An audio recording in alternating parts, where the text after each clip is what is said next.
এরপরে প্রশ্ন হলো, আমার মা মান্যত করেছেন আমাকে হাফিজা বানাবেন, কিন্তু আমাকে হাফিজা বানাতে পারছেন না, এতে মায়ের গুনাহ হবে কিনা।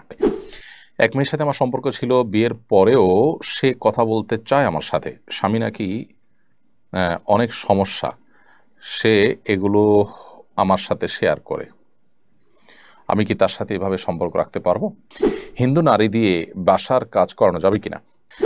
হাই কমোড ব্যবহার করার ক্ষেত্রে কমোডের উপরে নাপাকি যেমন পেশাব ইত্যাদি লেগে যদি শুকিয়ে যায়, কেউ যখন ব্যবহার করবে তা যদি না দেখতে পাওয়া অবস্থায় ব্যবহার করলে নাপাকি লাগবে কিনা এবং নামাজ হবে কিনা। আমার বাবা অসুস্থ, এই সুযোগে বড় ভাই জোর করে বাবা থেকে সম্পদ লিখে নিচ্ছে, এতে বাবার গুনাহ হবে কিনা। চলুন আমরা তাহলে আপনাদের করা প্রশ্নগুলোর উত্তরে প্রবেশ করতে চাই। এক মেয়ের সাথে আমার সম্পর্ক ছিল, বিয়ের পরেও সে কথা বলতে চায় আমার সাথে, স্বামী নাকি অনেক সমস্যা, সে এগুলো আমার সাথে শেয়ার করে, আমি কি তার সাথে এভাবে সম্পর্ক রাখতে পারবো? না, মোটেই সম্পর্ক রাখা যায় না, এটা পরিষ্কারভাবে হারাম। দেখুন, ছেলে মেয়েদের রিলেশনের বিষয়ে শরিয়া যে নীতিমালা দিয়েছে, আজকাল আধুনিক তথাকথিত আধুনিক পৃথিবীতে সেটাকে অ্যাভয়েড করা হয়, মনে করা হয় সেটা সেকেলে। এ পরিণতি সেকেলে মনে করে যারা এই বাঁধ তুলে দিতে চান, শরিয়ার এই সীমানাকে তুলে দিতে চান, তার পরিণতি কি সেটা তিনি আলোর মতো পরিষ্কার। অতএব আমরা এই জাতীয় ক্ষেত্রে সর্বোচ্চ সতর্ক থাকব এবং নিজের আমলকে বাঁচানোর চেষ্টা করবো। একজন মুসলিম হিসাবে আপনার জন্য এটা পরিষ্কারভাবে হারাম, কোনো মেয়ের সাথে এভাবে আপনি যোগাযোগ করতে পারেন না। তিনি তার সুবিধা অসুবিধা জানাবেন তার পরিবারকে, তার অভিভাবকদেরকে, তার মাহারামদেরকে। আপনি গায়রে মাহারাম হলে আপনার জন্য এইগুলোতে ইনভলভ হওয়া যায় নাই, কারণ আপনি নিজের অজান্তে এখানে গুনাহে লিপ্ত হয়ে যাবেন। গুনাহে লিপ্ত হওয়া বলতে সরাসরি জেনা লিপ্ত হওয়া জরুরি না, মানুষ মনে মনে যদি কল্পনার জেনা লিপ্ত হয় সেটা এক প্রকার জেনা। তাছাড়া আপনি তৃতীয় পক্ষ হিসাবে আপনি ইন্টারফেয়ার করার কারণে তাদের মধ্যে দূরত্ব আরও বাড়তে পারে, কারণ আপনি এখানে ডিটেল জানেন না। বিধায় সবচেয়ে ভালো হয় তিনি তার মাহরামদের সাথে যোগাযোগ করবেন, তাদের মাধ্যমে সমাধান করবেন, আপনি এটাকে অ্যাভয়েড করবেন। হিন্দু নারী দিয়ে বাসার কাজ করানো যাবে কিনা। অন্য ধর্মাবলম্বী হিন্দু বা খ্রিস্টান এরকম কাউকে দিয়ে বাসায় আপনি কাজ করাতে পারেন, সমস্যা নেই। অন্য ধর্মাবলম্বীদেরকে দিয়ে যেমন আপনি কাজ করাতে পারেন, আপনি অন্য কোনো ধর্মাবলম্বীদের কাজ করতে পারেন। এ বিষয়ে ইসলাম আমাদেরকে কোনো বিধিনিষেধ আরোপ করেনি, অর্থাৎ অন্য ধর্মাবলম্বীদের সাথে আমাদের স্বাভাবিক জীবন আচার যেটা লেনদেন কায় কারবার এগুলো করতে ইসলাম নিষেধ করেনি। তবে হ্যাঁ, আপনি সেখানে কোনো অন্যায় কাজ যেন না করেন, বা সে যেন কোনো আপনার এমন কোনো কাজ না করে যেটা আপনার উপরে কোনো হারাম বিষয় বর্তায়, সেটি আপনাকে লক্ষ্য রাখতে হবে। তবে এমনিতে সাধারণ কাজ কাম তার মাধ্যমে করেন, সেটি নিষিদ্ধ কোনো বিষয় নয়।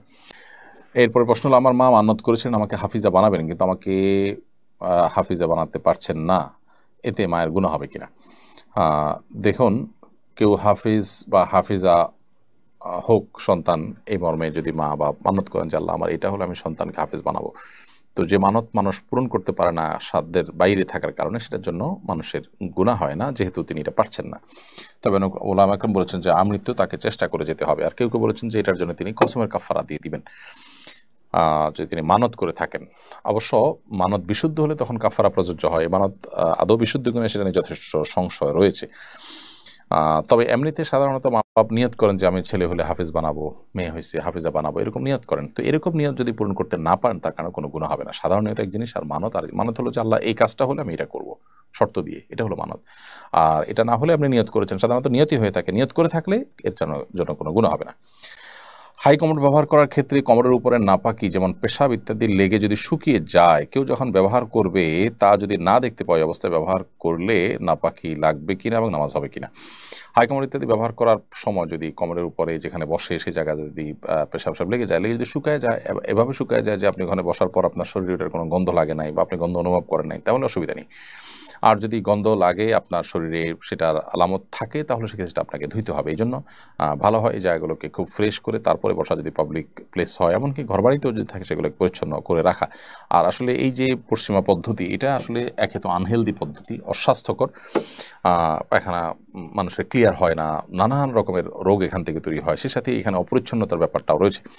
বিধায় এটা অ্যাভয়েড করতে পারলে ভালো, কিন্তু যদি কেউ করেন তাহলে সেক্ষেত্রে অবশ্যই এদিকটা খেয়াল রাখতে হবে যে নাপাকিতে থাকলে এটা পরিষ্কার করে বসবেন। যদি শুকিয়ে যায় এবং বসার ফলে সেখানে নিজের শরীরে সেটা কোনো আলামত, দুর্গন্ধ ইত্যাদি না লেগে থাকে, তাহলে অসুবিধা নেই। আমার বাবা অসুস্থ, এই সুযোগে বড় ভাই জোর করে বাবা থেকে সম্পদ লিখে নিচ্ছে, এতে বাবার গুনাহ হবে কিনা। বাবা যদি অসুস্থ হয় তাহলে সেক্ষেত্রে আহ, তাকে আপনি সম্পদ, সরি, বাবা অসুস্থ এই সুযোগে যদি বড় ভাই অন্যায়ভাবে তার সম্পদ লিখে নেয়, তিনি অবশ্যই গুনাহগার হবেন। আপনার বাবার যদি এখানে কোনো কিছু করার না থাকে, সেন্স না থাকে, তাহলে তার কোনো গুনাহ হবে না। কারণ রফি আল কলম আন সালাস, নবী সাল্লাল্লাহু আলাইহি ওয়াসাল্লাম বলেছেন, তিন ব্যক্তির কোনো হিসাব নিকাশ লেখা হয় না, অর্থাৎ তাদের কোনো অপরাধ লেখা হয় না। তার ভিতরে একজন হলো অসুস্থ মস্তিষ্কের মানুষ, বিকৃত মস্তিষ্কের মানুষ বা অসুস্থ পাগল যিনি হয়ে যান তিনি, আরেকজন হলেন ঘুমন্ত ব্যক্তি, আরেকজন হলেন শিশু। তো যদি কেউ অসুস্থতার এই লেভেলে চলে যায়, যদি আসলে তার হিতাহিত জ্ঞান নাই, তিনি কি করছেন নিজেও জানেন না, তাহলে তার গুনাহ হবে না ইনশাআল্লাহ তাআলা। কিন্তু যদি তিনি জানেন, তাহলে তিনি গুনাহগার হবেন। অর্থাৎ তার যদি এটাকে ঠেকানোর সুযোগ থাকে, তারপর তিনি করেন, তাহলে তিনি গুনাহগার হবেন।